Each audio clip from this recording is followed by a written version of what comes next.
is so much to do here. There's a castle, which I'm not used to because I'm from Florida. I have fallen in love with Scotland. Scotland is beautiful.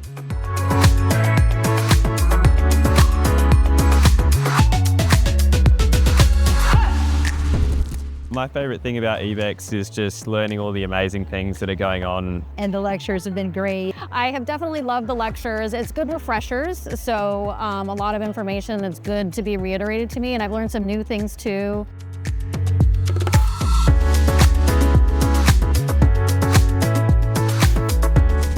And I enjoy this area with lots of stands to speak with different sponsors and different laboratories. I've loved coming to the exhibition hall and talking to the exhibitors.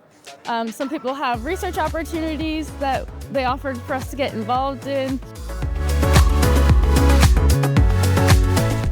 I always do some social things, like on the evening with drinking some beers in pubs. Getting to see the people that are here. I really like EVECC. I think it's a really close, a really friendly conference. I think for me, a lot of it is the people and seeing the people from all over the world coming together, sharing their passion for ECC.